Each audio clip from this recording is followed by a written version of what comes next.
ವಿಶೇಷವಾದ ಆರೋಗ್ಯ ಸಂಚಿಕೆಗೆ ತಮಗೆಲ್ಲ ಆತ್ಮೀಯ ಪ್ರೀತಿಯ ಸ್ವಾಗತ. ವೀಕ್ಷಕರೇ, ಮನುಷ್ಯನ ದೇಹ ರಚನೆಯಲ್ಲಿ ಈ ಎಲುಬುಗಳು ಮತ್ತು ಕೀಲುಗಳ ಪಾತ್ರ ಮಹತ್ತರವಾದದ್ದು.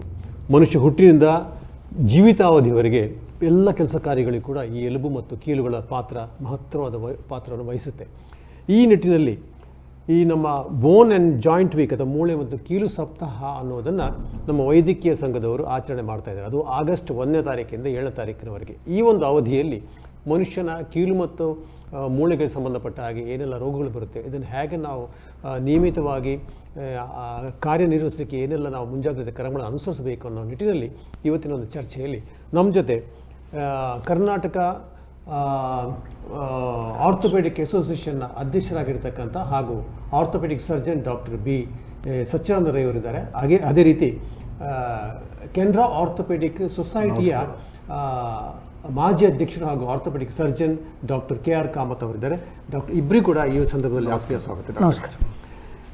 ಈಗ ನಾವು ನೋಡ್ತಕ್ಕಂಥದ್ದು ಈ 7 ದಿನಗಳ ಸಪ್ತಾಹ. ಡಾಕ್ಟ್ರೆ, ಈಗ ಈ ಮೂಳೆ ಮತ್ತು ಕೀಲು ರೋಗದ ಸಮಸ್ಯೆಗಳು, ಇದನ್ನು ಜನರಿಗೆ ಕೊಡೋ ಮಾಹಿತಿ, ಅಂದರೆ ಇನ್ಫಾರ್ಮೇಷನ್ ಭಾಳ ಕಮ್ಮಿ ಇದೆ ಜನರಿಗೆ, ಇದನ್ನು ಮಾಹಿತಿ ಕೊಡೋ ನಿಟ್ಟಿನಲ್ಲಿ ಈ ಕಾರ್ಯಕ್ರಮವನ್ನು ಮಾಡ್ತಾ ಇದ್ದೇವೆ. ಡಾಕ್ಟರ್ ಸಚ್ಚಿದಾನಂದ ರೈ ಅವರೇ, ಈ ಒಂದು ಕಾರ್ಯಕ್ರಮದ ಮಹತ್ವ ಏನು, ಈ ಒಂದು ಸಪ್ತಾಹದ ಅಭಿಯಾನದ ಮಹತ್ವ ಏನು ಅಂತ ಹೇಳ್ತೀವಿ? ನಮ್ಮ ಇಂಡಿಯನ್ ಆರ್ಥೋಪೆಡಿಕ್ಸ್ ಅಸೋಸಿಯೇಷನ್ ವತಿಯಿಂದ ವರ್ಷದ ಆಗಸ್ಟ್ ತಿಂಗಳ ಪ್ರಥಮ ವಾರದಲ್ಲಿ ಈ ವರ್ಷ 3ನೇ ತಾರೀಕಿಂದ 8ನೇ ತಾರೀಕು ತನಕ ಪ್ರತಿಯೊಂದು ದಿನವೂ ವಿಧ ವಿಧವಾದಂತಹ ಜನರಲ್ಲಿ ಒಂದು ಅರಿಕೆ ಮೂಡುವಂತಹ ಕೆಲಸವನ್ನು ಕಾರ್ಯಕ್ರಮವನ್ನು ಮಾಡಬೇಕು ಅಂತ ಹೇಳಿದ್ದಾರೆ. ಅದೇ ಪ್ರಕಾರ ಕರ್ನಾಟಕ ಆರ್ಥೋಪೆಡಿಕ್ಸ್ ಅಸೋಸಿಯೇಷನ್ ವತಿಯಿಂದಲೂ ನಾವು ರಾಜ್ಯವ್ಯಾಪಿ ಈ ಕಾರ್ಯಕ್ರಮವನ್ನು ಹಮ್ಮಿಕೊಂಡಿದ್ದೇವೆ. ಅದೇ ರೀತಿ ಮಂಗಳೂರಿನಲ್ಲಿ ನಮ್ಮ ಕೆನರಾ ಆರ್ಥೋಪೆಡಿಕ್ ಸೊಸೈಟಿ ಮತ್ತು ಕೆನರಾ ಆರ್ಥೋಪೆಡಿಕ್ ಸರ್ಜನ್ ಟ್ರಸ್ಟ್ ಅಂತ ಅದರ ಮೂಲಕ ವಿವಿಧ ದಿನಗಳಲ್ಲಿ, ಅಂದರೆ 3ನೇ ತಾರೀಕಿಗೆ ನಾವು ಗ್ರೋ ಸ್ಟ್ರೈಟ್ ಇಂಡಿಯಾ ಅಂತ ಚಿಕ್ಕ ಮಕ್ಕಳಲ್ಲಿ ಸರಿಯಾಗಿ ಕೂತ್ಕೊಳ್ಳುವ ಹಾಗೆ ಹಾಗೂ ಅವರಲ್ಲಿ ಏನಾದರೂ ಎಲುಬಿನ ತೊಂದರೆಗಳ ಬಗ್ಗೆ ಶಾಲೆಗಳಲ್ಲಿ ಸರ್ವೆ ಮಾಡಿ ಅದರ ಏನೇನು ತೊಂದರೆಗಳಿದೆ ಅಂತ ಒಂದು ರೆಕಾರ್ಡ್ ಮಾಡೋದಂಥದ್ದು.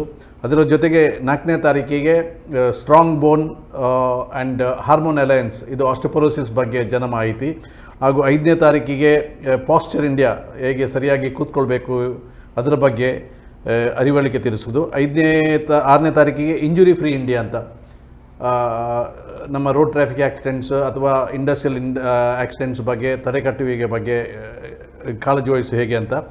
ಹಾಗೂ 7ನೇ ತಾರೀಕಿಗೆ we have safe steps India, ಅಂದರೆ ಹಿರಿಯ ನಾಗರಿಕರಲ್ಲಿ ಬೀಳುವುದನ್ನು ಹೇಗೆ ತಡೆಗಟ್ಟಬಹುದು ಇದರ ಬಗ್ಗೆ ಮಾಹಿತಿ.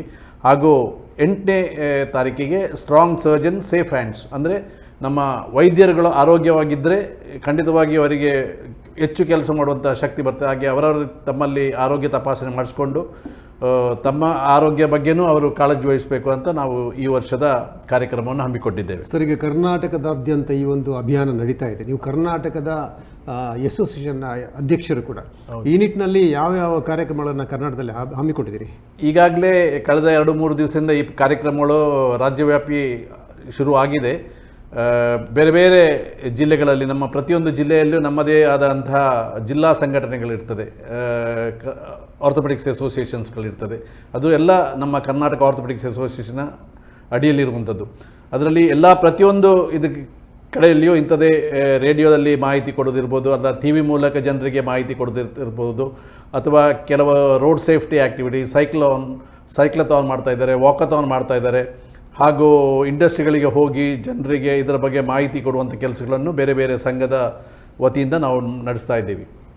ಈಗ ಸಾಕಷ್ಟು ಮಾಹಿತಿಗಳ ಕೊರತೆಯಿಂದ ಬಹುಶಃ ಜನರಿಗೆ ಇದರ ಒಂದು ಅರಿವು ಇಲ್ಲ ಅಂತ ನಮ್ಗೆ ಅನಿಸುತ್ತೆ. ಈ ಒಂದು ಸಪ್ತಾಹದಲ್ಲಿ ಬಹುಶಃ ನಿಮ್ಮಂಥ ಖ್ಯಾತ ವೈದ್ಯರು ಈ ಒಂದು ಮಾಹಿತಿಯನ್ನು ಕೊಡೋ ನಿಟ್ಟಿನಲ್ಲಿ ಕಾರ್ಯಕ್ರಮ ಮಾಡ್ತಾ ಇದ್ದೇವೆ. ಈಗ ಸರ್, ಈಗ ಮೂಳೆ ಮತ್ತು ಕೀಲು ಸಪ್ತಾಹ ಮೊದಲ ದಿನದ ಕಾರ್ಯಚಟುವಟಿಕೆ ಏನು ಸರ್? ಈಗ ಮೊದಲನೇ ದಿನದಲ್ಲಿ ನಮ್ಮ ಸಚ್ಚಿದಾನಂದ ರೈ ಸರ್ ಹೇಳಿದಾಗೆ ನಾವು ಗ್ರೋ ಸ್ಟ್ರೈಟ್ ಇಂಡಿಯಾ, ಅಂದರೆ ನಮ್ಮ ದೇಶದ ಎಲ್ಲ ಮಕ್ಕಳು ಕೂಡ ನೇರವಾಗಿ ಯಾವುದೇ ರೀತಿಯ ವಿಕೃತಿಗಳಿಲ್ಲದೆ ಇರುವಂಥ ಒಂದು ಸ್ಥಿತಿಯನ್ನು ಉಂಟು ಮಾಡಲಿಕ್ಕೆ ನಾವು ಶಾಲೆಗಳಿಗೆ ಹೋಗಿ ಅಲ್ಲಿ ಮಕ್ಕಳಲ್ಲಿ ಏನಾದರೂ ಹುಟ್ಟಿನಿಂದ ಬರುವಂಥ ಕೆಲವು ಕೊರತೆಗಳಿರ್ಬೋದು, ಅಥವಾ ಮತ್ತೆ ಬರುವಂಥ ನ್ಯೂಟ್ರಿಷನ್ ಅಂತ ಹೇಳಿದ್ರೆ ಸರಿಯಾದ ಆಹಾರ ಸರಿಯಾಗಿ ಇಲ್ಲದೇ ಇರೋದ್ರಿಂದ ಮಾಲ್ನ್ಯೂಟ್ರಿಷನ್ನಿಂದಾಗಿ ಆಗುವಂಥ ಕೆಲವು ಕಾಯಿಲೆಗಳನ್ನು ಕಂಡುಹಿಡಿದು, ಅಥವಾ ಮುಂದೆ 12ರಿಂದ 18 ವರ್ಷದ ತನಕ ನಮ್ಮ ಮೂಳೆಗಳಲ್ಲಾಗುವಂಥ ಕೆಲವು ವ್ಯತ್ಯಾಸಗಳಿಂದ ಬರುವಂಥ ಕಾಯಿಲೆಗಳನ್ನು ಕಂಡುಹಿಡ್ತೀವಿ. ಸೊ ನಿಮಗೆ ನೀವು ನಿಖರವಾಗಿ ಹೇಳಬೇಕಂದ್ರೆ ರಿಕೆಟ್ಸ್ ಅಂತ ಹೇಳ್ತೀವಿ, ವಿಟಮಿನ್ ಡಿ ಕೊರತೆಯಿಂದ ಬರುವಂಥ ಒಂದು ಕಾಯಿಲೆ. ಇದು ಮಕ್ಕಳಲ್ಲಿ ಇರ್ಬೋದು. ಅದರಿಂದಾಗಿ ಅವರಿಗೆ ನಾಕ್ ನೀ ಅಥವಾ ಬೋಲೆಕ್ಸ್ ಅಂತ ಹೇಳಿದರೆ ವಕ್ರವಾದಂಥ ಕಾಲುಗಳು ಮೊಣಕಾಲು ಗಂಟಿನಿಂದ ಕೆಳಗೆ ಇರುವಂಥ ಒಂದು ಸಾಧ್ಯತೆ ಇರ್ತದೆ, ಅದನ್ನು ಕಂಡುಹಿಡಿಬೋದು. ಹಾಗೂ ಕೆಲವೊಂದು ಕಂಜಿನೈಟಲ್ ಕಂಡೀಷನ್ಸ್ ಅಂದರೆ ಹುಟ್ಟಿನಿಂದಲೇ ಬರುವಂಥ ಕೆಲವು ಕಾಯಿಲೆಗಳಿರ್ಬೋದು. ಸೊ ಇವುಗಳನ್ನೆಲ್ಲ ನಾವು ಅಲ್ಲಿ ಶಾಲೆಗೆ ಹೋಗಿಬಿಟ್ಟು ಮಕ್ಕಳನ್ನ ನೋಡಿ ಮುಖ್ಯವಾಗಿ ಗೌರ್ಮೆಂಟು ಏಡೆಡ್ ಶಾಲೆಗೆ ಹೋಗಿ ನಾವೇ ನೋಡ್ತೇವೆ. ಆಗ ನೋಡಿದಾಗ ಆ ಥರ ಏನಾದರೂ ಇದ್ದರೆ, ಅವರಿಗೆ ತೊಂದರೆಗಳಿದ್ದರೆ ಅದನ್ನು ಕಂಡು ಹಿಡಿದುಕೊಂಡು ಮುಂದೆ ಅವರಿಗೆ ಆಸ್ಪತ್ರೆಗೆ ಬರುವಾಗ ಮಾಡಿ ಬೇಕಾದ ಚಿಕಿತ್ಸೆಯನ್ನು ಕೊಡಲಿಕ್ಕೆ ಕೂಡ ನಾವು ಪ್ರಯತ್ನ ಮಾಡ್ತೇವೆ. ಇದು ಮೊದಲನೇ ದಿನದ ಕಾರ್ಯಕ್ರಮ. ಅಂದರೆ ಪ್ರಾಥಮಿಕ ಹಂತದಲ್ಲಿ ಮಕ್ಕಳಿಗೆ ಇದರ ಮಾಹಿತಿಯನ್ನು ಕೊಡ್ತಾ ಇದ್ದೀರಿ? ಹೌದು, ಮಕ್ಕಳಿಗೆ ಮಾಹಿತಿ ಕೊಡ್ತೇವೆ, ಮಕ್ಕಳನ್ನು ಚೆಕ್ ಮಾಡ್ತೇವೆ. ಚೆಕ್ ಮಾಡೋದ್ರಿಂದ ಏನಾಗ್ತವೆ, ಅವರಿಗೆ ಗೊತ್ತಾಗುತ್ತೆ. ಆಗ ಅವರ ಟೀಚರಿಗೆ ಹೇಳ್ತೇವೆ, ನೀವು ತಂದೆ ತಾಯಿಗಳಿಗೆ ಕೂಡ ಹೇಳಿಬಿಡಿ, ಅವರನ್ನು ನಮ್ಮಲ್ಲಿ ಕರೆಸ್ತೇವೆ. ಈಗ ನಾವು ಕೆಲವು ಶಾಲೆಗೆ ಹೋದಾಗ ಅಲ್ಲಿಂದ ನಾವು ವೆನ್ಲಾಕ್ ಆಸ್ಪತ್ರೆಗೆ ಬರಲಿಕ್ಕೆ ಹೇಳಿದ್ದೇವೆ. ಸೊ ಅವರು ಅಲ್ಲಿಂದ ಬರ್ತಾರೆ. ಸೊ ಬಂದಾಗ ಅವರಿಗೆ ಮತ್ತೆ ಅದರ ಮುಖ್ಯ ಎಕ್ಸ್ರೇ ಬೇಕಾದರೆ ಎಕ್ಸ್ರೇ ಮಾಡ್ತೇವೆ, ಬ್ಲಡ್ ಚೆಕಪ್ ಮಾಡಿ ಮುಂದಿನ ಚಿಕಿತ್ಸೆಯನ್ನು ಕೊಡ್ತೇವೆ. ಎಷ್ಟೋ ಮಕ್ಕಳಿಗೆ ಗೊತ್ತೇ ಇರೋದಿಲ್ಲ, ತಂದೆ ತಾಯಿಗಳು ಕೂಡ ಅಷ್ಟು ಧ್ಯಾಸ ಕೊಟ್ಟಿರೋದಿಲ್ಲ ಆ ವಿಷಯದಲ್ಲಿ. ಸೊ ಈ ನಿಟ್ಟಿನಲ್ಲಿ ನಾವು ಈಗ ನಾವೊಂದು ಶಾಲೆಯಲ್ಲಿ 1,000 ಮಕ್ಕಳಿದ್ದಾರೆ ಅಂತ ತಿಳ್ಕೊಳ್ಳಿ, ಅದರಿಂದ 5, 6, 10, 15 ಜನರಿಗೆ ಮಕ್ಕಳಿಗೆ ಲಾಭ ಆದರೂ ಕೂಡ that's a big thing that we are doing. ಆರಂಭಿಕ ಹಂತದಲ್ಲಿ ಬೆಳವಣಿಗೆ ಹಂತದಲ್ಲಿ ಮಕ್ಕಳ ಬೆಳವಣಿಗೆ ಹಂತದಲ್ಲಿ ಅದನ್ನು ಕಂಡುಹಿಡಿಬಹುದು ಮತ್ತೆ ಸರಿಯಾದ ಚಿಕಿತ್ಸೆ ಕೊಡಬಹುದು. ಓಕೆ, ಅಂದರೆ ಇದು ಸಪ್ತಾಹ 1 ವಾರ ಆದರೂ ಕೂಡ ವರ್ಷ ಪೂರ್ತಿ ಇದನ್ನು ಆಚರಣೆ ಮಾಡಬೇಕು, ಅರಿವು ಮೂಡಬೇಕು ಅಂತ ಮಾಡ್ತಾ ಇದ್ದೀವಿ. ಡಾಕ್ಟರ್, ಎರಡನೇ ದಿನದ ಕಾರ್ಯಕ್ರಮದ ಬಗ್ಗೆ ಹೇಳಿ. ಹೌದು, ಎರಡನೇ ದಿನದಲ್ಲಿ strong bone with that India with the strong bones. ಅಂದರೆ ಎಲ್ಲರಿಗೂ ಕೂಡ ನಮ್ಮ ಮೂಳೆಯ ಶಕ್ತಿ ಗಟ್ಟಿಮುಟ್ಟಾಗಿರಬೇಕು. ಬಹುಶಃ ಮೂಳೆಯಿಂದಾಗಲಿ ನಮ್ಮ ದೇಹಕ್ಕೆ ಈ ಸ್ಕೆಲೆಟನ್ ಅಂತ ಹೇಳ್ತೀವಲ್ಲ, ಮೂಳೆ ರಚನೆಯಿಂದಾಗಿ ನಮಗೊಂದು ಶೇಪ್ ಬರುತ್ತೆ. ಮಾತ್ರ ಅಲ್ಲ, ನಾವು ಚಲಿಸಬೇಕಾದ್ರೆ ಅಥವಾ ನಾವು ಒಂದು ಕಡೆಯಿಂದ ಇನ್ನೊಂದು ಕಡೆ ಹೋಗಬೇಕಾದ್ರೆ ಅಥವಾ ನಮ್ಮ ಆ್ಯಕ್ಷನ್ಸಿಗೆ ಮಾಡಬೇಕು ಅಂತ ನಮ್ಮ ಮೂಳೆಗಳು ಮಸ್ಕ್ಯುಲೋ ಸ್ಕೆಲೆಟಲ್ ಸಿಸ್ಟಮ್ ಚೆನ್ನಾಗಿರ್ಬೇಕು, ಇಲ್ಲಾಂದರೆ ಏನು ಮಾಡ್ಲಿಕ್ಕೆ ಆಗೋದಿಲ್ಲ. ಅದಕ್ಕೆ ಮೂಳೆಗಳೇನಾಗ್ತಂದರೆ, ಮೂಳೆ ಒಂದು ನಮ್ಮ ಅಂಗರಚನೆ ಹೇಗಿದೆ ಅಂತ ಹೇಳಿದ್ರೆ, ಅದು ಮೂಳೆ ಆಗ್ತಾ ಇರ್ತದೆ ಹಾಗೂ ಮೂಳೆ ಜೀವಕೋಶಗಳು ಸಾಯ್ತಾ ಇರ್ತವೆ. ಹೀಗೆ ಒಂದು ಮೆಟಬಾಲಿಸಮ್ ಅಂತ ಹೇಳ್ತೇವೆ.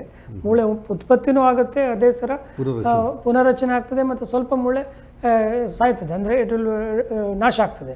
ಸೊ ಅಂಥ ಒಂದು ಮೂಳೆ ರಚನೆ ಒಂದು ಭಾಳ ವಿಶಿಷ್ಟವಾದ್ದು.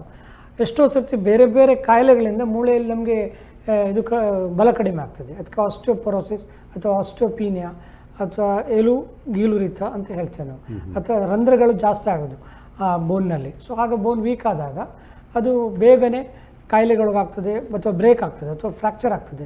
ಇದನ್ನೆಲ್ಲ ಬರದಾಗ ಎಸ್ಪೆಷಲಿ ಮಹಿಳೆಯರಲ್ಲಿ ಇದಾಗುವಾಗ, ಏನಾಗುವಾಗ, ಋತುಸ್ರಾವ ನಿಲ್ಲುವಾಗ, ಮತ್ತು ದೊಡ್ಡವರಲ್ಲಿ ವಯಸ್ಸಾಗುವಾಗ, ಅದು 65, 70, 80 ಈ ವಯಸ್ಸಲ್ಲಿ. ಲೇಡೀಸಲ್ಲಿ 45-50 ವರ್ಷಕ್ಕೆ ಆಸ್ಟಿಯೋಪೊರೋಸಿಸ್ ಸ್ಟಾರ್ಟ್ ಆಗುತ್ತೆ.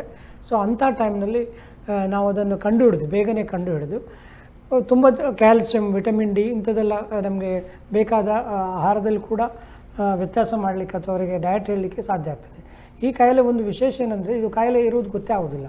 ಎಲ್ಲಿ ತನಕ ಅವರಿಗೆ ಫ್ರ್ಯಾಕ್ಚರ್ ಆಗುತ್ತೆ ಅಲ್ಲಿವರೆಗೆ ಅವರಿಗೆ ಗೊತ್ತೇ ಆಗಿರೋದಿಲ್ಲ. ನಮಗೆ ಒಂದು ಎಲುಬು ಸಾಂದ್ರತೆ ಕಡಿಮೆ ಆಗುವಂಥ ಒಂದು ಅವಸ್ಥೆ ಇದೆ, ಅಥವಾ ನಮ್ಮಲ್ಲಿ ಅಂಥ ಒಂದು ಆಸ್ಟಿಯೋಪೊರೋಸಿಸ್ ಅನ್ನುವಂಥ ಕಾಯಿಲೆ ಇದೆ ಅಂತ ಗೊತ್ತೇ ಇರೋದಿಲ್ಲ.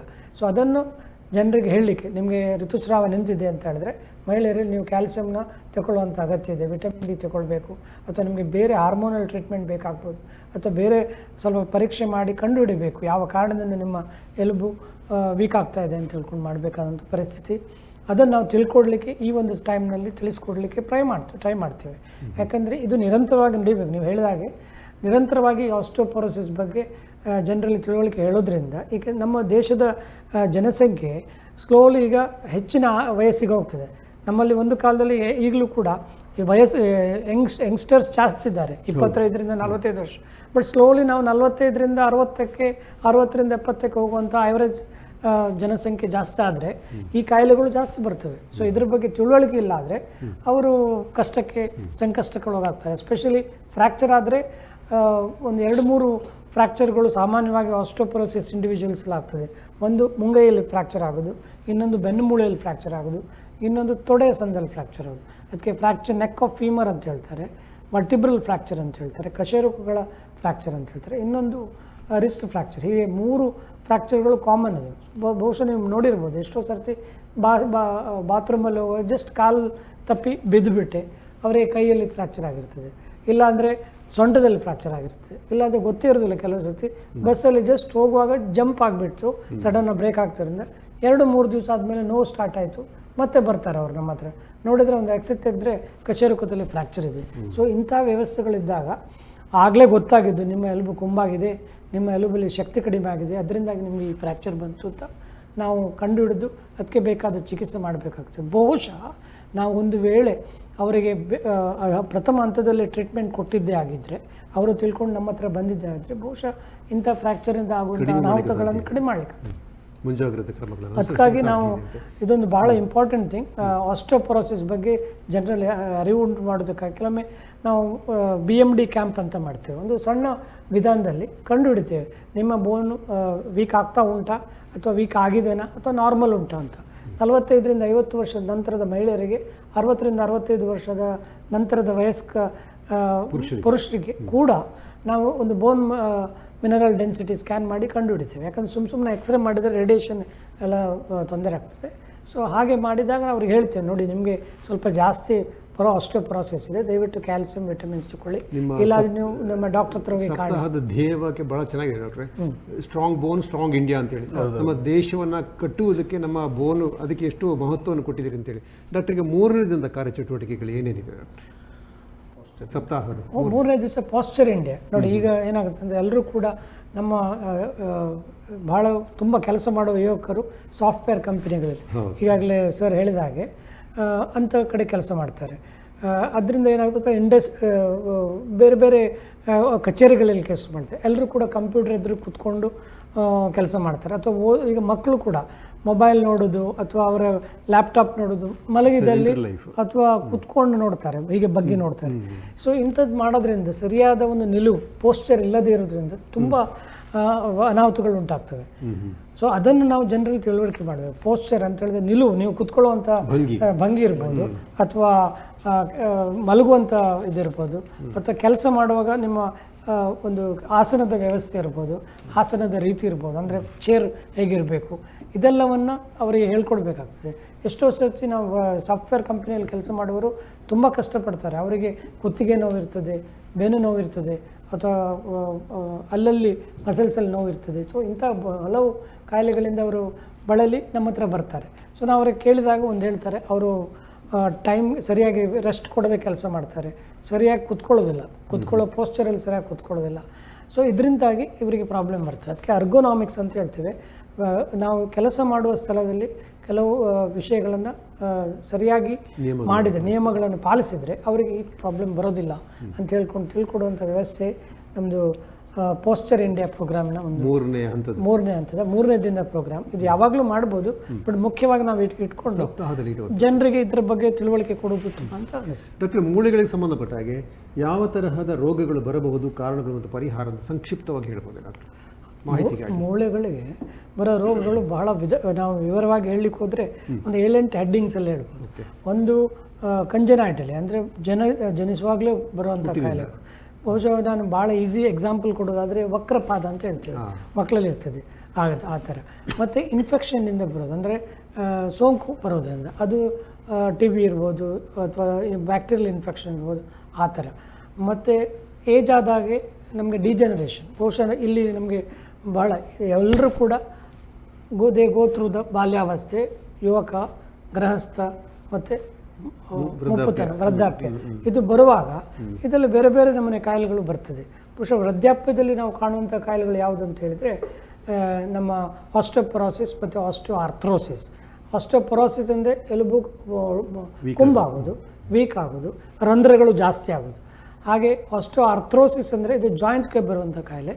ಜಾಯಿಂಟ್ಗಳಲ್ಲಿ ಸವೆತ ಆಗೋದು. ಈಗ ನಮ್ಮ ಕಾರ್ನ ಟೈರ್ ಈಗ ಒಂದು ನೋಡಿ 40,000 ಆದರೆ ನೀವು ಚೇಂಜ್ ಮಾಡಬೇಕು ಅಂತ ಹೇಳ್ತಾರೆ, ಅದಕ್ಕೆ ಸವೆತ ಬಂದಿದೆ ಅಂತ. ಅದೇ ಥರ ನಮ್ಮ ಜೀವದಲ್ಲಿ ಆಯಾ ಅಂಗಾಂಗಗಳು ಸವೆತಕ್ಕೆ ಒಳಗಾಗ್ತವೆ. ಸೊ ಅಂಥ ಸಂದರ್ಭದಲ್ಲಿ ಈಗ ನಾವು ಮುಖ್ಯವಾಗಿ ಸವೆತವನ್ನು ಕಡಿಮೆ ಮಾಡಲಿಕ್ಕೆ ನಾವೇನೆಲ್ಲ ಚಾನ್ಸ್ ಇದೆ, ಏನೆಲ್ಲ ರೀತಿ ಇದೆ ಅದನ್ನು ಹೇಳ್ಕೊಡ್ಬೇಕು. ಒಂದು ವೇಳೆ ಮತ್ತೆ ಕೂಡ ಸವೆತ ಆದರೆ ಅದಕ್ಕೆ ಮೆಡಿಸಿನಿಂದೋ ಅಥವಾ ವ್ಯಾಯಾಮದಿಂದವೋ ಫಿಸಿಯೋಥೆರಪಿಯಿಂದಲೋ ಈ ಥರ ಅದನ್ನು ನಾವು ಸರಿ ಮಾಡಲಿಕ್ಕಾಗ್ತದೆ. ಮುಂದೆ ಭಾಳ ಸವೆದಿದ್ದರೆ ಜಾಯಿಂಟನ್ನೇ ರಿಪ್ಲೇಸ್ ಮಾಡುವಂಥ ಕೆಲವು ಚಿಕಿತ್ಸಾ ವಿಧಾನಗಳಿದ್ದಾವೆ. ಅವುಗಳನ್ನೆಲ್ಲ ನಾವು ಜನರಲ್ಲಿ ಹೇಳ್ಕೊಡೋದು, ಮುಖ್ಯವಾಗಿ ಪ್ರಿವೆಂಟ್ ಮಾಡಲಿಕ್ಕೆ ಹೇಳ್ಕೊಡೋದು ಕೂಡ ಈ ಒಂದು ಸಂದರ್ಭದ ಉದ್ದೇಶ. ಓಕೆ, 4ನೇ ದಿನದ ಅಭಿಯಾನದ ಮೂಲ ವಿಷಯ ಏನು? ಹಾಂ, ನೀವು ಅದು ಕೇಳಿದ್ರಲ್ಲ, 4ನೇ ದಿವಸದ ಏನಂದರೆ ಅಪಘಾತವನ್ನು ತಡೆಗಟ್ಟಲಿಕ್ಕೆ ಎಷ್ಟು ಸಾಧ್ಯ ಉಂಟು ಅಷ್ಟು ಮಾಡಬೇಕು. ನಿಜವಾಗಿ ನಮ್ಮ ದೇಶದಲ್ಲಿ ನಾವೀಗ ಮಾತಾಡ್ತಾ ಇರುವಾಗ ಒಂದು ನಿಮಿಷಕ್ಕೆ ಒಂದು ಆಕ್ಸಿಡೆಂಟ್ ಆಗುತ್ತೆ. ನಿಮಿಷಕ್ಕೊಂದು ಆಕ್ಸಿಡೆಂಟ್ ಆಗುತ್ತೆ. ನಿಮಿಷಕ್ಕೆ ಒಬ್ಬನಿಗೆ ಅಪಘಾತ ಆಗ್ತದೆ. ಮತ್ತು ಒಂದು ಎವ್ರಿ 10 ಮಿನಿಟ್ಸಿಗೆ ಒಬ್ಬ ಸಾಯ್ತಾನೆ. ಹೌದು, ತೀವ್ರತೆ ಅಷ್ಟು ಜನ ನಮ್ಮಲ್ಲಿ ಆಕ್ಸಿಡೆಂಟಾಗಿ ಮರಣಕ್ಕೊಳಗಾಗ್ತಾರೆ. ಇದು ಬಹಳ ಒಂದು ಇಂಪಾರ್ಟೆಂಟ್ ವಿಷಯ. ಸೊ ಇದನ್ನು ನಾವು ತಡೆಗಟ್ಟಲಿಕ್ಕೆ ಏನೆಲ್ಲ ಮಾಡ್ಬೋದು? ಮುಖ್ಯವಾಗಿ ನಮ್ಮಲ್ಲಿ ಏನಿರ್ತದೆ, ಒಂದು ವೆಹಿಕಲ್ನ ಸಂಖ್ಯೆ. ನಿಜವಾಗಿ ನೀವು ವೆಹಿಕಲ್ ಸಂಖ್ಯೆನೇ ಹೇಳಿದರೆ ಯುರೋಪಲ್ಲಿ ನಮಗಿಂತ ಜಾಸ್ತಿ ವೆಹಿಕಲ್ ಇದೆ, ಆದರೆ ಆಕ್ಸಿಡೆಂಟ್ ನಮ್ಮಲ್ಲಿ ಜಾಸ್ತಿ. ಯಾಕೆ? ಬಿಕಾಸ್ ನಮ್ಮಲ್ಲಿ ರಸ್ತೆ ನಿಯಮಗಳನ್ನು ಸರಿಯಾಗಿ ಪಾಲಿಸುವುದಿಲ್ಲ. ಬೇಕಾದ ಸೇಫ್ಟಿ ಹಾಕಬೇಕಾದಂಥ ಕೆಲವು ಪರಿಕರಗಳನ್ನು ನಾವು ಯೂಸ್ ಮಾಡೋದಿಲ್ಲ. ಎಷ್ಟೋ ಸರ್ತಿ ನಾವು ಸೀಟ್ ಬೆಲ್ಟ್ ಹಾಕೋದಿಲ್ಲ, ಅಥವಾ ಹೆಲ್ಮೆಟ್ ಹಾಕೋದಿಲ್ಲ, ಅಥವಾ ಸರಿಯಾಗಿ ಹಾಕಿದರೂ ಕೂಡ ಸರಿಯಾಗಿ ಹಾಕೋದಿಲ್ಲ ಹೆಲ್ಮೆಟನ್ನು. ಈ ಥರ ಬಹಳಷ್ಟು ರಸ್ತೆ ನಿಯಮಗಳನ್ನು ಪಾಲಿಸ್ತಾ ಇಲ್ಲ. ಇದರಿಂದಾಗಿ ಮತ್ತು ಈಗಂತೂ ಮೊಬೈಲ್ ಬಂದಿರೋದು, ಮೊಬೈಲಲ್ಲಿ ಇಬ್ಬರಿಗೂ ಕಷ್ಟ. ಮೊಬೈಲ್ ನೀವು ಇಟ್ಕೊಂಡು ಅಂತ ಡ್ರೈವ್ ಮಾಡೋದು ಒಂದು ಕಷ್ಟ, ಇನ್ನೊಂದು ಮೊಬೈಲ್ ಇಟ್ಕೊಂಡು ದಾರಿಯಲ್ಲಿ ಹೋಗ್ತಾ ಇದ್ದಾರೆ, ಮಾತಾಡ್ಕೊಂಡು ಹೋಗ್ತಾ ಇದ್ದಾರೆ. ಎಷ್ಟೊಂದರೆ ರೋಡ್ ಮಧ್ಯದಲ್ಲಿ ಮೊಬೈಲ್ ಇಟ್ಕೊಂಡು ಹೋಗ್ತಾರೆ. ಅದು ನಮಗೆ ಕೂಡ, ವೆಹಿಕಲ್ ಚಲಿಸೋರಿಗೆ ಕೂಡ ಕಷ್ಟ ಆಗ್ತದೆ. ಸೊ ಇದನ್ನು ನಾವು ಸ್ವಲ್ಪ ಕಡಿಮೆ ಮಾಡಿದ್ದೇ ಆದರೆ, ಇದರ ಬಗ್ಗೆ ಜನರಿಗೆ ತಿಳುವಳಿಕೆ ಬಂದರೆ, ಎಷ್ಟೋ ಸರ್ತಿ ಒಂದು ಜಸ್ಟ್ ಹೆಲ್ಮೆಟ್ ಹಾಕಿರೋದ್ರಿಂದ ಅವನ ತಲೆಗೆ ಪೆಟ್ಟಾಗೋದನ್ನು ಕಡಿಮೆ ಆಗ್ತದೆ. ಅದರಿಂದಾಗಿ ಅವರ ಜೀವ ಉಳಿದು ಮಾತ್ರ ಅಲ್ಲ, ಆ ತಲೆಗೆ ಬ್ರೈನಿಗೆ ಇಂಜುರಿ ಆಗೋದ್ರಿಂದ ಅವರ ಮುಂದೆ ಪಡಬಹುದಾದಂಥ ತುಂಬ ಕಷ್ಟಗಳು ಕಡಿಮೆ ಆಗ್ತದೆ. ಸೊ ಇದನ್ನು ಜನರಲ್ಲಿ ಹೇಳ್ಕೊಡ್ಬೇಕು. ಅವರಿಗೆ ಮಾತ್ರ ಅಲ್ಲ ಡಾಕ್ಟರ್, ಕುಟುಂಬದವರಿಗೂ ಕಷ್ಟ, ದೇಶಕ್ಕೂ ಕಷ್ಟ, ಎಲ್ಲ ಸಮಾಜಕ್ಕೆ ಕಷ್ಟ. ಇದೊಂದು ದೊಡ್ಡ ಒಂದು ದುರಂತ ಅಂತ ಹೇಳ್ಬೋದು. ಅಪಘಾತದಲ್ಲಿ ನೀವು ಹೇಳ್ತಾ ಇರೋದು, ಅಪಘಾತದಿಂದ ಬಹುಶಃ ನಮ್ಮ ದೇಶದಲ್ಲಿ ಸಾಕಷ್ಟು ಯುವ ಜನರಿಗೆ ತೊಂದರೆ ಆಗ್ತಾ ಇದೆ. ಯಾಕಂದ್ರೆ ಇದಕ್ಕೆ ಅವಸರವೇ ಅಪಘಾತಕ್ಕೆ ಕಾರಣ ಅಂತ ಹೇಳ್ತಾರೆ.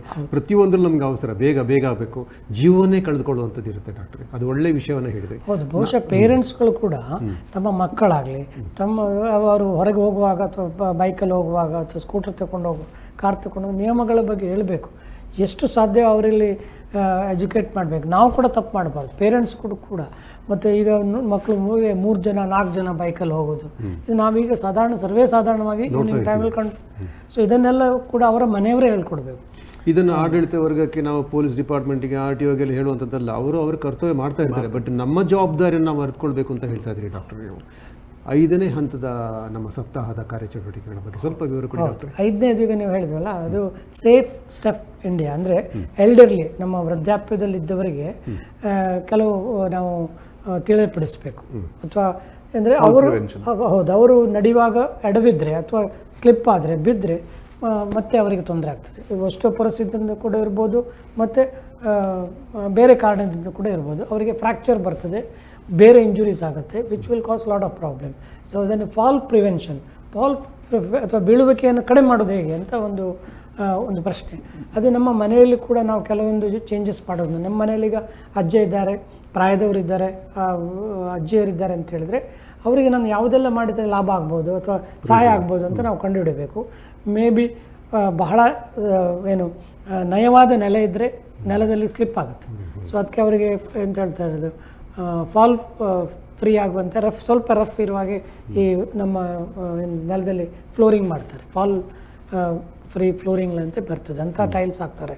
ಆಮೇಲೆ ಎಲ್ಲೆಲ್ಲಿ ಅವರಿಗೆ ಸಹಾಯ ಬೇಕು, ಅವರಿಗೆ ಹಿಡಿಯುವಾಗ ಒಂದು ಸೈಡ್ ಬಾರ್ಸ್ ಥರ ಹಾಕಿಬಿಟ್ಟು ಸಪೋರ್ಟಿಗೆ, ಈವನ್ ಬಾತ್ರೂಮಲ್ಲಿ, ಲ್ಯಾಟ್ರಿನ್ನಲ್ಲಿ ಅವರು ಎಲ್ಲಿ ಯೂಸ್ ಮಾಡ್ತಾರೆ ನೋಡಿ, ಅವರಿಗೆಲ್ಲ ಅಂಥ ಒಂದು ಸಹಾಯ ಕೊಡಬೇಕಾಗ್ತದೆ. ಅವರ ಕಣ್ಣಿನ ಬಗ್ಗೆ ಕೂಡ ನಾವು ಜಾಸ್ತಿ ದೃಷ್ಟಿ ಕಡಿಮೆ ಇದ್ದರೆ ಅದಕ್ಕೆ ಇದು ಮಾಡಬೇಕು. ಲೈಟ್ ಕಡಿಮೆ ಇದ್ದರೆ ಸರಿಯಾದ ಲೈಟ್ ಹಾಕುವಂಥ ವ್ಯವಸ್ಥೆ, ಬೆಳಕಿನ ವ್ಯವಸ್ಥೆ. ಸೊ ಹೀಗೆ ಹಲವಾರು ಎಲ್ರಿಗೂ ಗೊತ್ತಿರ್ತದೆ, ಕೆಲವೊಮ್ಮೆ ನಾವು ಅದಕ್ಕೆ ಜಾಸ್ತಿ ಬೆಲೆ ಅಥವಾ ಜಾಸ್ತಿ ಕೊಟ್ಟಿರೋದಿಲ್ಲ. ಅದರಿಂದಾಗಿ ಮನೆಯಲ್ಲಿ ಒಂದು ಸರ್ತಿ ಆದಮೇಲೆ, ನಾನು ಆ ದಿವಸಲ್ಲಿ ನೀರು ಚೆಲ್ಲಿದ್ದು ನೋಡೇ ಇಲ್ಲ, ಅಥವಾ ಅವ್ರಿಗೆ ಹೇಳಬೇಕಾಗ್ತದೆ, ನೋಡಿ ನೀರು ಚೆಲ್ಲಿದ್ದೇನೆ ದಯವಿಟ್ಟು ಬರಬೇಡಿ ಅಂತ ಒಂದು ಹೇಳಬೇಕಾಗ್ತದೆ. ಗೊತ್ತಿರೋದಿಲ್ಲ, ಅವ್ರು ಬರ್ತಾ ಇರ್ತಾರೆ, ಸಡನ್ನಾಗಿ ಬಿದ್ದು ಬಿಡ್ತಾರೆ. ಸೊ ಇಂಥೆಲ್ಲ ಸಣ್ಣ ಸಣ್ಣ ವಿಷಯಗಳನ್ನು ಮನೆಯಲ್ಲಿ ಮನೆಯವರು ಮತ್ತು ಎಲ್ಲರೂ ತಿಳ್ಕೊಂಡು ಹೇಳೋದ್ರಿಂದ ಸೊ ಅವರಲ್ಲಿ ಬರೋಂಥ ಒಂದು ಫಾಲ್ ಅಥವಾ ಬೀಳುವಿಕೆಯಿಂದ ಫ್ರ್ಯಾಕ್ಚರ್ ಆಗೋದಾಗಲಿ, ಇಂಜುರಿ ಆಗೋದಾಗಲಿ, ಅದನ್ನು ನಾವು ಕಡಿಮೆ ಮಾಡಬೇಕು. ಈಗ ಇದಕ್ಕೆ ಸಂಬಂಧಪಟ್ಟ ಹಾಗೆ ಹಿರಿಯರ ಮೂಳೆಗಳು ಮುರಿತಾದಾಗ ಕುಟುಂಬದ ಸದಸ್ಯರ ಪಾತ್ರ ಅಂತ ಸ್ವಲ್ಪ ಹೇಳ್ಬೋದು ಡಾಕ್ಟರ್. ನೀವು ಹೇಳ್ತಾ ಇದ್ರಿ, ಬಟ್ ಅದಕ್ಕೆ ಎಡಿಷನ್ ಆಗಿ ನಿಜವಾಗಿ ಹಿರಿಯರ ಮೂಳೆ ಮುರಿದಾಗ ನಾನು ಹೇಳಿದಲ್ಲ, ಇದೆಲ್ಲ 2-3 ಇಂಪಾರ್ಟೆಂಟ್ ಫ್ರ್ಯಾಕ್ಚರ್ಗಳು ಸಾಧಾರಣವಾಗಿ ಆಗುತ್ತೆ. ಒಂದು ತೊಡೆ ಎಲುಬು ಮುರಿಯೋದು, ಫ್ರ್ಯಾಕ್ಚರ್ ನೆಕ್ ಆಫ್ ಫೀಮರ್ ಅಂತ ಹೇಳ್ತಾರೆ. ಇನ್ನೊಂದು ಮುಂಗೈಯ ಫ್ರ್ಯಾಕ್ಚರ್, ಕೋಲಿಸ್ ಫ್ರ್ಯಾಕ್ಚರ್ ಅಂತ ಹೇಳ್ತಾರೆ ಸಾಮಾನ್ಯವಾಗಿ. ಮತ್ತು ಕಚೇರುಕದಲ್ಲಿ ಫ್ರ್ಯಾಕ್ಚರ್, ವರ್ಟಿಬಲ್ ಬಾಡಿ ಫ್ರ್ಯಾಕ್ಚರ್, ಈಗ 2-3 ಕಾಮನ್. ಮತ್ತು ಎಲ್ಲಿ ಕೂಡ ಫ್ರ್ಯಾಕ್ಚರ್ ಆಗ್ಬೋದು, ಯಾಕಂದರೆ ಅದಕ್ಕೆ ಇದೇ ಥರ ನಿಯಮ ಅಂತೇನಿಲ್ಲ. ಬಿದ್ದಾಗ ಎಲ್ಲಿ ಇಂಪ್ಯಾಕ್ಟ್ ಬೀಳುತ್ತೆ ನೋಡಿ ಅಲ್ಲಿ ಫ್ರ್ಯಾಕ್ಚರ್ ಆಗ್ಬೋದು.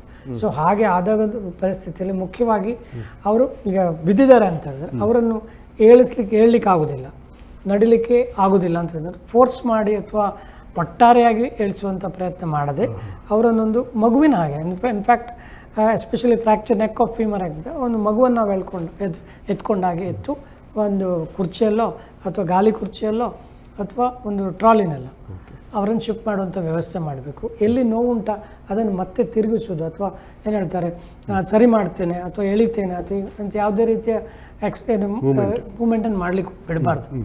ನಾವು ಕೆಲವೊಮ್ಮೆ ಅದು ಸರಿ ಮಾಡಬೇಕು ಅಥವಾ ನೋವು ಕಡಿಮೆ ಆಗುತ್ತೆ ಅಂತ ಮಾಡಲಿಕ್ಕೆ ಹೋದರೂ ಕೂಡ ತೊಂದರೆ ಆಗ್ಬೋದು.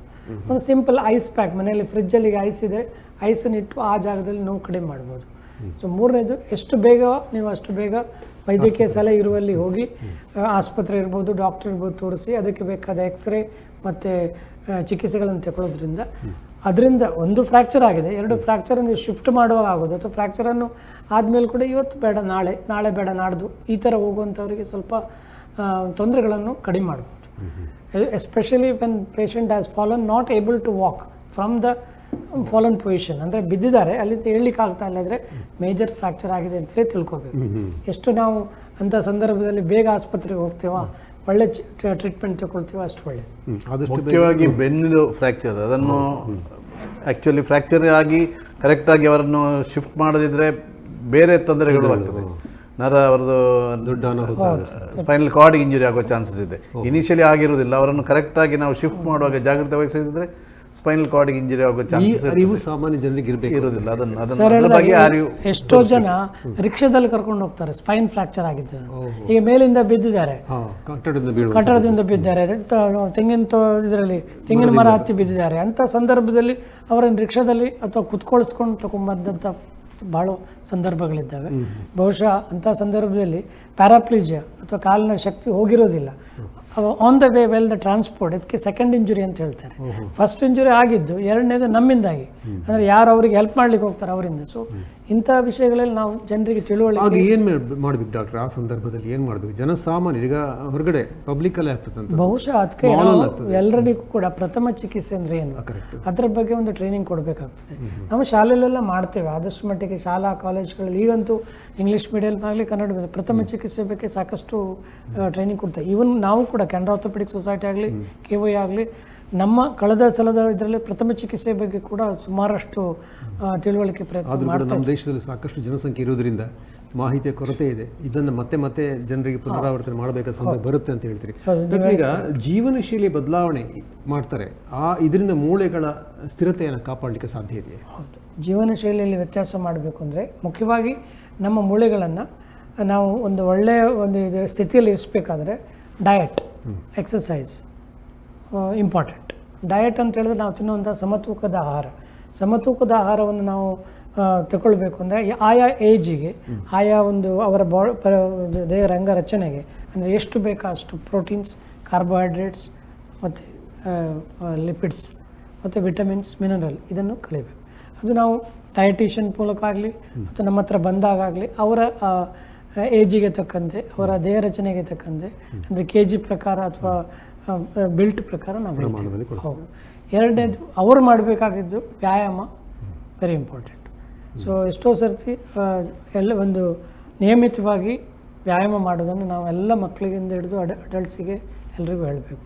It may be just walking for 30 minutes a day, may be also very good exercise. ಮತ್ತು ನೀವು ಜಿಮ್ಮಿಗೆ ಹೋಗ್ಬೋದು, ಜಾಗಿಂಗ್ ಮಾಡ್ಬೋದು, ಬೇರೆ ಬೇರೆ ಎಕ್ಸಸೈಸ್ಗಳಿಗೆ ಡ್ಯಾನ್ಸ್ ಮಾಡ್ಬೋದು, ಬಹಳಷ್ಟು ಇದೆ. ಅಂದರೆ ಯಾರಿಗೆ ಯಾವ್ದು ಇಷ್ಟ ಆಗ್ತದೆ ಅದನ್ನು ಮಾಡ್ಬೋದು. ಮೂಳೆಗಳ ಬೆಳವಣಿಗೆಗೆ ಮತ್ತು ಮೂಳೆಗಳಿಗೆ ಸಹಕಾರಿಯಾಗತಕ್ಕಂಥದ್ದು ಈ ಯೋಗ ಮತ್ತು ವಾಕಿಂಗ್ ಅಂತ ಹೇಳ್ತಾರೆ, ಎಷ್ಟು ಮಟ್ಟಿಗೆ ಸರಿ ಡಾಕ್ಟರ್? ಅದು ಖಂಡಿತವಾಗಿ ಎರಡರಿಂದ ಕೂಡ ಮೂಳೆಗಳಿಗೆ ಒಳ್ಳೆಯದಾಗ್ತದೆ. ಇನ್ನೊಂದೇನು ಹೇಳಿದ್ರೆ ವಾಕಿಂಗ್ ಮಾಡುವಾಗ ನಿಮಗೆ ಸೂರ್ಯಕಿರಣ ಬಿದ್ದರೆ ಅದು ಒಳ್ಳೆಯದು. ಒಟ್ಟೆ ವಿಟಮಿನ್ ಡಿ ಸಾಕಷ್ಟು ಉತ್ಪತ್ತಿ ಆಗ್ತದೆ. ಸೊ ಅದರಿಂದ ಕೂಡ ನಮಗೆ ಕ್ಯಾಲ್ಸಿಯಂ ಮತ್ತು ವಿಟಮಿನ್ ಡಿ ಅಪೂರ್ತಿ ಆಗುವಂಥ ಒಂದು ಸಂದರ್ಭ ಇದೆ. ಸೊ ಡಯಟಲ್ಲಿ ನಾವು ಈಗ ಮೂಳೆಗಳಿಗೆ ಬೇಕಾದದ್ದು ಕ್ಯಾಲ್ಸಿಯಂ ಸಿಗುವಂಥ ಕೆಲವು ಆಹಾರ ಪದಾರ್ಥಗಳಿದ್ದಾವೆ. ಲೈಕ್ ರಾಗಿ ಆಗಲಿ, ಹಾಲಿನಲ್ಲಿ ಇರ್ತದೆ ಸಾಕಷ್ಟು. ಅದು ಕೆಲವು ಸಲ ಹಾಲು ಎಲ್ರಿಗೂ ತಗೊಳ್ಳಿಕ್ಕೆ ಆಗೋದಿಲ್ಲ, ಯಾಕಂದರೆ ಏಜ್ ಆದಮೇಲೆ ಕೊಲೆಸ್ಟ್ರಾಲ್ ಜಾಸ್ತಿ ಆಗಿದೆ, ಹಾಲಿನ ಉತ್ಪನ್ನ ಕಡಿಮೆ ಮಾಡೋದು, ಅಥವಾ ಶುಗರ್ ಇದ್ದವರಿಗೆ ಹಾಲು ಜಾಸ್ತಿ ತೊಗೊಳ್ಬೇಡಿ ಅಂತ ಹೇಳ್ತೀವಿ. ಸೊ ಅಂಥ ಸಂದರ್ಭದಲ್ಲಿ ನಾವು ಟ್ಯಾಬ್ಲೆಟ್ ಆಗಿ ತೊಗೊಳ್ಬೇಕಾಗ್ತದೆ. ಎಷ್ಟೋ ಜನ ಅದಕ್ಕಾಗಿ ಏಕೆ ನಾನು ತೊಗೊಳ್ಬೇಕು, ನನ್ನ ಫುಡ್ಡಲ್ಲಿ ಸಾಕಷ್ಟು ಇರ್ತದೆ ಅಂತ ತಿಳ್ಕೊಳ್ತಾರೆ. ಬಟ್ ಅವರಿಗೆ ರಿಸ್ಟ್ರಿಕ್ಷನ್ಸ್ ಇರ್ತದೆ. ಆ್ಯಸ್ ದ ಏಜ್ ಅಡ್ವಾನ್ಸಸ್ ನಾವು ಅದು ತೊಗೊಳ್ಬೇಡಿ ಇದು ತೊಗೊಳ್ಬೇಡಿ ಅಂತ ಹೇಳೋದ್ರಿಂದ ಕೆಲವೊಮ್ಮೆ ಕ್ಯಾಲ್ಸಿಯಂ ಟ್ಯಾಬ್ಲೆಟ್ ಹಾಕಿ ಕೊಡಬೇಕಾದ ಸಂದರ್ಭಗಳು ಇದ್ದಾವೆ. ನೀವು ಹೇಳೋದು ನಮಗೆ ಕ್ಯಾಲ್ಸಿಯಂ ಬೇಕು, ಪ್ರೋಟೀನ್ ಬೇಕು ನಮ್ಮ ದೇಹಕ್ಕೆ, ಇದನ್ನ ಆಹಾರದಲ್ಲೇ ನಾವು ಸರಿ ಮಾಡ್ಕೊಳ್ಬೇಕು. ಸಾಕಷ್ಟು ಮಟ್ಟಿಗೆ ಆಗ್ತದೆ. ಕೆಲವು ಸಂದರ್ಭಗಳಲ್ಲಿ as the age advances we will not be able to give only with that ಅಲ್ವಾ. ಅಂಥ ಸಂದರ್ಭದಲ್ಲಿ ವೈದ್ಯರ ಸಲಹೆ ಪ್ರಕಾರ ಕ್ಯಾಲ್ಸಿಯಂ ವಿಟಮಿನ್ಸ್ ತಗೋಬೇಕು. ಡಾಕ್ಟರ್, ಈಗ ಫ್ರಾಕ್ಚರ್ ಆಗ್ತದೆ, ಅಪಘಾತದಿಂದ ಫ್ರಾಕ್ಚರ್ ಆಗ್ತದೆ, ಅಥವಾ ನೀವು ಹೇಳಿದ ವಯಸ್ಸಾದಾಗ ಬಿದ್ದಾಗ ಕೂಡ ಫ್ರಾಕ್ಚರ್ ಆಗ್ತದಲ್ವಾ, ಇದಕ್ಕೆ ಶಸ್ತ್ರಚಿಕಿತ್ಸೆಯೇ ಇದು ಮುಖ್ಯವಾದ ಒಂದು ಚಿಕಿತ್ಸಾ ವಿಧಾನವೇ ಹೇಗೆ? ಅಲ್ಲ, ನಿಜವಾಗಿ ತಜ್ಞ ವೈದ್ಯರಿಂದ ಪರೀಕ್ಷಿಸಲ್ಪಟ್ಟ ಮೇಲೆ ಒಂದು ಫ್ರ್ಯಾಕ್ಚರನ್ನು ಬೇರೆ ಬೇರೆ ವಿಧಾನಗಳಲ್ಲಿ ನಾವು ಇದು ಮಾಡ್ತೇವೆ. ಅದಕ್ಕೆ ಫ್ರ್ಯಾಕ್ಚರಲ್ಲಿ ಕೂಡ ನಾವು ಕ್ಲಾಸಿಫೈ ಮಾಡ್ತೇವೆ. ಎಷ್ಟು ಅದು ಸಿಂಪಲ್ ಫ್ರ್ಯಾಕ್ಚರಾ ಅಥವಾ ಕಾಂಪೌಂಡ್ ಫ್ರ್ಯಾಕ್ಚರಾ ಅಥವಾ ಕಾಂಪ್ಲೆಕ್ಸ್ ಫ್ರ್ಯಾಕ್ಚರಾ, ಈ ಥರ ಡಿವೈಡ್ ಇರ್ತದೆ. ಅದಕ್ಕಾಗಿ ನಾವು 8, 10, 12 ವರ್ಷ ಕಲ್ತಿರ್ತೇವೆ. ಸೊ ಅದೇ ನಮ್ಮ ಡಿಫ್ರೆನ್ಸ್. ಅದಕ್ಕೆ ಯಾವುದೇ ರೀತಿಯ ಟ್ರೀಟ್ಮೆಂಟ್ ಬೆಸ್ಟ್ ಆಗ್ತದೆ ಅವನು ಆಕ್ಯುಪೇಷನ್ ನೋಡ್ತೇವೆ. ಈ 2 ಕೈಗಳಲ್ಲಿ ಒಂದು ಕೈ ನಮ್ಮದು ಡಾಮಿನೆಂಟ್ ಹ್ಯಾಂಡ್, ಒಂದು ನಾನ್ ಡಾಮಿನೆಂಟ್, ಅಲ್ಲೂ ಕೂಡ ವ್ಯತ್ಯಾಸ ಆಗ್ತದೆ. ಈಗ ಆಪ್ರೇಷನ್ ಅಥವಾ ನಾವು ಬೇರೆ ಟ್ರೀಟ್ಮೆಂಟ್ ಹೇಳುವಾಗ ಪ್ಲಾಸ್ಟರ್ ಹಾಕಿ ಮಾಡೋದು, ನಾವು ಅದೆಲ್ಲ ಕನ್ಸಿಡರ್ ಮಾಡಿ ಟ್ರೀಟ್ಮೆಂಟ್ ಹೇಳೋದು. ಎಲ್ಲದಕ್ಕೂ ಒಂದೇ ಸೂತ್ರ ಇರೋದಿಲ್ಲ, ಖಂಡಿತವಾಗಿ ಇರೋದಿಲ್ಲ. ಸೊ ಅದಕ್ಕಾಗಿ ತಜ್ಞ ವೈದ್ಯರು ನೋಡಿಬಿಟ್ಟು ಅವರ ಏನು ದೇಹಸ್ಥಿತಿ, ಕನ್ಕಾಮಿಟೆಂಟ್ ಮಾರ್ಬಿಡಿಟೀಸ್, ಬೇರೆ ಏನೋ ಕಾಯಿಲೆಗಳು ನೋಡಿ ಅದರ ಜೊತೆಗೆ ಅವ್ರಿಗೆ ಏನು ಬೇಕು, ಅವರಿಗೆ ಅಗತ್ಯ ಇದ್ದದ್ದು ಏನು, ಅದನ್ನೆಲ್ಲ ನೋಡಿಬಿಟ್ಟು ಅದಕ್ಕೆ ಸರಿಯಾಗಿ ಪರೀಕ್ಷೆ ಮಾಡಿ. ಈಗ ಸ್ಪಾಂಡಲೈಟಿಸ್ ಅಂತ ಹೇಳ್ತಾರೆ, ಅದು ಸಾಮಾನ್ಯವಾಗಿ ಹೆಚ್ಚಿನವರಿಗೆ ಬರ್ತಾ ಇದೆ ನಮ್ಮಲ್ಲಿ. ಅದಕ್ಕೆ ಜಂಕ್ ಫುಡ್ ಒಂದು ಕಾರಣ ಅಂತ ಹೇಳ್ತಾರೆ. ಇನ್ನೊಂದು ನಮ್ಮ ಮೂಳೆಗಳಲ್ಲಿ ನೋವು ಬರುವಂಥದ್ದು, ಮೂಳೆಗಳಲ್ಲಿ ಗಂಟುಗಳು ನೋವು ಬರ್ತದ್ದು ಇತ್ತೀಚೆಗೆ ಜಾಸ್ತಿ ಪ್ರಮಾಣ. ಇದಕ್ಕೆ ಏನು ಕಾರಣ ಇರ್ಬೋದು? ಈ ಸಪ್ತಾಹದ ಮೂಲಕ ನೀವು ಏನು ಮಾಹಿತಿ ಕೊಡಲಿಕ್ಕೆ ಇಷ್ಟಪಡ್ತೀರಿ? ಅಲ್ಲ ನೋಡಿ, ಈ ಸ್ಪಾಂಡಿಲೋಸಿಸ್ ಅಂತ ಹೇಳಿದ್ರೆ ಇದು ಒಂದು ಸಾಧಾರಣವಾಗಿ ಎಲ್ಲರಿಗೂ ಇರುವಂಥ ಒಂದು ಪ್ರಾಬ್ಲಮ್. ಇದು ವೇರ್ ಆ್ಯಂಡ್ ಟೇರ್.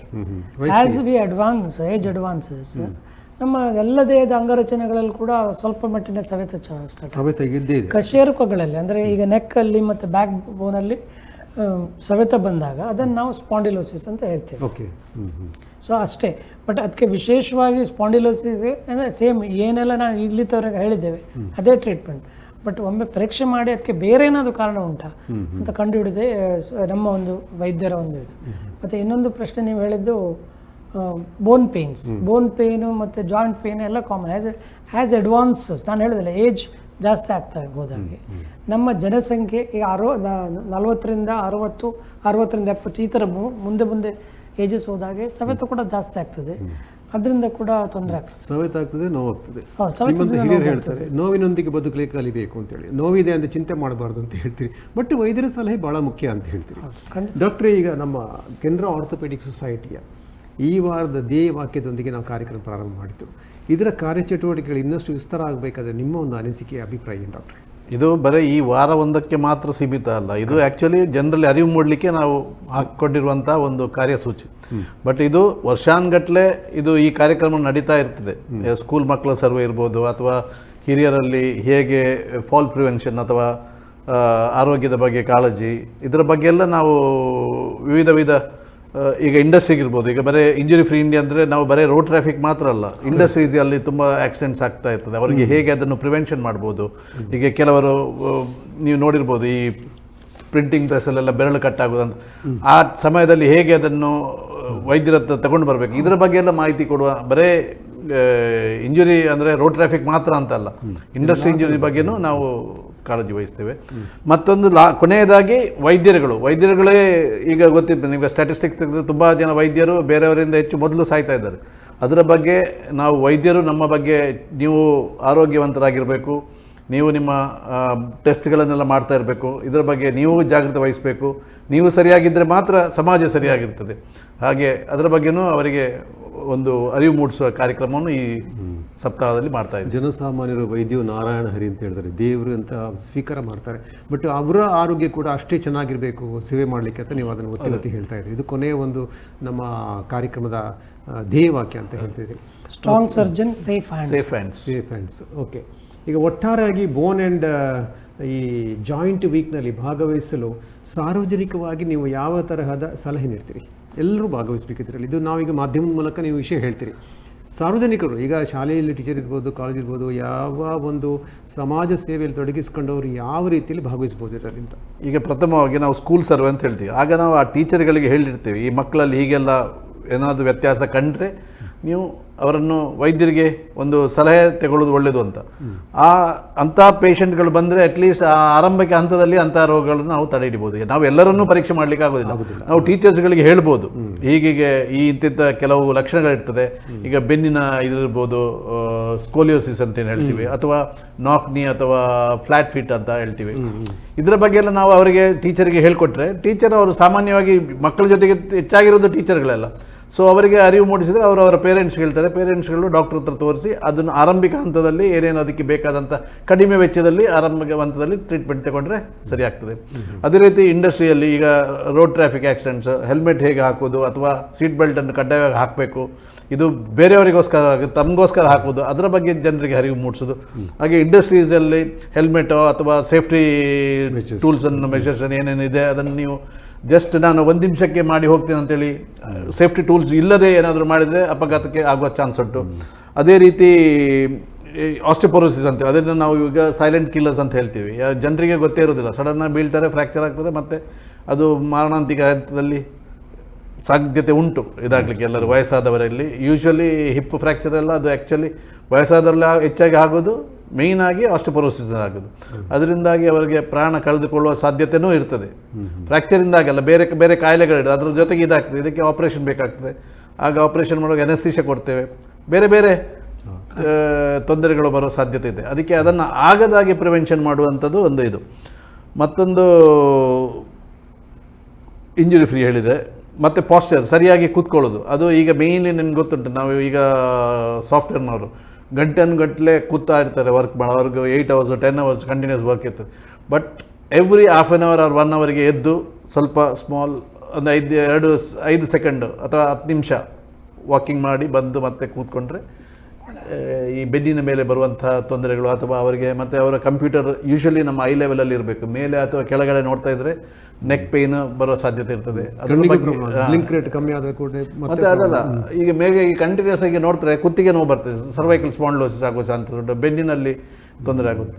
ಸೊ ಇದರ ಬಗ್ಗೆ ಎಲ್ಲ ನಾವು ಅರಿವು ಮೂಡಿಸ್ತೀವಿ, ಬಟ್ ಅದನ್ನು ಅವರು ತಮ್ಮ ವೈಯಕ್ತಿಕ ಇದರಲ್ಲಿ ಪ್ರಾಕ್ಟೀಸ್ ಮಾಡಬೇಕು. ಅವರು ಬಹುಶಃ ಕಳೆದ 25 ವರ್ಷದಿಂದ ನಮ್ಮ ಅಸೋಸಿಯೇಷನ್ IOA ಅಂದರೆ Indian orthopaedic association, Karnataka orthopaedic association ಹಾಗೂ ನಮ್ಮ ಲೋಕಲ್ ಅಸೋಸಿಯೇಷನ್ ಜಿಲ್ಲಾ ಮಟ್ಟದಲ್ಲಿ ಕೂಡ ಈ ಒಂದು ಬೋನ್ ಆ್ಯಂಡ್ ಜಾಯಿಂಟ್ ವೀಕ್ ಮಾಡ್ತಾ ಇದ್ದಾರೆ. ಪ್ರತಿ ವರ್ಷ ಬೇರೆ ಬೇರೆ ಧ್ಯೇಯಗಳನ್ನು ಇಟ್ಕೊಂಡು ಅದಕ್ಕೆ ಸಂಬಂಧಪಟ್ಟಾಗೆ ಜನರಲ್ಲಿ ತಿಳುವಳಿಕೆ ಉಂಟು ಮಾಡಲಿಕ್ಕೆ ಪ್ರಯತ್ನ ಮಾಡ್ತಾ ಇರ್ತಾರೆ. ಸೊ ಅದರಿಂದ ಈಗ ಏನಾಗಿದೆ, ಈ ಸಲ ಸಪ್ತಾಹದಲ್ಲಿ ಒಂದೊಂದು ದಿವಸಕ್ಕೆ ಒಂದೊಂದು ಇದು ಕೊಟ್ಟರು, ಸೊ ದಟ್ ಜಾಸ್ತಿ ಜನರಿಗೆ ಜಾಸ್ತಿ ವಿಷಯ ಹೇಳುವಂಥ ಒಂದು ಪ್ರಶ್ನೆ. ಬಹುಶಃ ನಾವೊಂದು ಈ ಮಾಧ್ಯಮವನ್ನು ತಗೊಳ್ಳಿಕ್ಕೆ ಕಾರಣ ಜಾಸ್ತಿ ಜನರಿಗೆ ನೀವು ರೀಚ್ ಆಗಬೇಕು ಅಂತ ಹೇಳಿ. ದೃಶ್ಯ ಮಾಧ್ಯಮದಲ್ಲಿ ಬಹುಶಃ ಮನುಷ್ಯನಿಗೆ ಸರಿಯಾದ ನಿದ್ದೆ, ಆಹಾರ, ವ್ಯಾಯಾಮ ಎಲ್ಲ ಇದ್ರೂ ಕೂಡ ಇದ್ದಾಗ ಅವನ ಬೋನ್ ಮತ್ತು ಜಾಯಿಂಟಿಗೆ ಸ್ವಲ್ಪ ಸಪೋರ್ಟ್ ಸಿಗ್ತದೆ ಅಂತ ನೀವು ಹೇಳ್ತೀರಿ. ಮತ್ತು ಲೈಫ್ ಸ್ಟೈಲ್ ಕೂಡ ಚೇಂಜ್ ಮಾಡಬೇಕು ಅಂತ ಹೇಳ್ತೀರಿ. ಕರ್ನಾಟಕ ಆರ್ಥೋಪೆಡಿಕ್ ಅಸೋಸಿಯೇಷನ್ ಇದರ ಅಧ್ಯಕ್ಷರು ತಾವು ಡಾಕ್ಟರ್ ಸಚ್ಚಿದಾನಂದ ರೈಗಳು. ಬಹುಶಃ ಸಾಕಷ್ಟು ಮಾಹಿತಿಯನ್ನು ನಾವು ಈ ಮಾಧ್ಯಮದ ಮೂಲಕ ನೀಡಿದ್ದೀರಿ. ತಮಗೆ ಧನ್ಯವಾದ ಹೇಳ್ತಾ, ಜೊತೆಗೆ ನಮ್ಮ ಕೆನರಾ ಅಸೋಸಿಯೇಷನ್ನ ಮಾಜಿ ಅಧ್ಯಕ್ಷರು ಹಾಗೂ orthopaedic surgeon doctor KR Kamath ಅವರು ಕೂಡ ಈ ಒಂದು ವೇದಿಕೆಯಲ್ಲಿ ಬಂದು ನಿಮ್ಮ ಅನಿಸಿಕೆಯನ್ನು ನಮ್ಮ ವೀಕ್ಷಕರೊಂದಿಗೆ ಹಂಚಿಕೊಂಡಿದ್ದೀವಿ. ತಮ್ಮ ಕೂಡ ನಮ್ಮ ವೀಕ್ಷಕರ ಪರವಾಗಿ ಹಾಗೂ ನಮ್ಮ ಟಿವಿ ಪರವಾಗಿ ಧನ್ಯವಾದಗಳು ಡಾಕ್ಟರ್. ಧನ್ಯವಾದ. ವೀಕ್ಷಕರು ನೋಡಿದ್ರಲ್ಲ, ನಮ್ಮ ದೇಹದ ಎಲುಬುಗಳು ಮತ್ತು ಕೀಲುಗಳು ಯಾಕೆ ಸವಿತಾ ಆಗುತ್ತೆ, ಇದನ್ನು ಹೇಗೆ ನಾವು ಉಪಶಮನ ಮಾಡ್ಬೋದು, ಯಾವ ರೀತಿ ಜಾಗ್ರತೆಯನ್ನು ವಹಿಸ್ಬೋದು. ಈ ನಿಟ್ಟಿನಲ್ಲಿ ಈ ಒಂದು ಅಭಿಯಾನ ಸಪ್ತಾಹ, ಕೀಲು ಮತ್ತು ಮೂಳೆ ಸಪ್ತಾಹದ ಉಪಯೋಗವನ್ನು ನೀವು ಎಲ್ಲರೂ ಪಡ್ಕೊಳ್ತಾ ನಮ್ಮ ಜೀವನದಲ್ಲಿ ಒಳ್ಳೆಯ ಒಂದು ಅನುಭವವನ್ನು ಪಡ್ಕೊಳ್ಳೋಣ ಅಂತ ಹೇಳ್ತಾ, ಮತ್ತೆ ನಿಮ್ಮ ಭೇಟಿ ಮುಂದಿನ ಸಂಚಿಕೆಯಲ್ಲಿ. ಅಲ್ಲಿವರೆಗೂ ಧನ್ಯವಾದಗಳು. ನಮಸ್ಕಾರ. Namaskar. It is indeed my pleasure and privilege to welcome all of you on this great week when the Indian Orthopedic Association in particular and the orthopedic surgeons in the whole country are celebrating the Bone and Joint Week from 3rd of August to 8th of August. It was started many years ago by the brainchild of Dr. Rajshekaran, and from then on it is being continued with greater leverage for the benefit of the patients at large in our country. And the theme this year is to grow straight India for the children and stronger bone for the elderly, and the prevention of accidents in particular, and also the posture, which is so important, and the safe steps to be taken so that we prevent falls, which is so often we see an elderly person almost every day falling and having a fractured neck of femur, and a strong surgeon, which we will have to look after ourselves with all integrity and ethics, and also the strength of mind and body. We in Kannada Orthopedic Association in particular and the Karnataka Orthopedic Association have taken up in a very big way to see that all these 6 days are celebrated in a grand way for the benefit of the people, so that the future India will have stronger bones, future India will have straighter people with a straighter posture, future India will prevent accidents as far as possible, future India will have safety for the patients and safety for the surgeons. And what is important more than all is to see that we surgeons look after ourselves. All this is being looked for in this particular theme, and I am sure this will continue for years together for the benefit of our larger population of our country.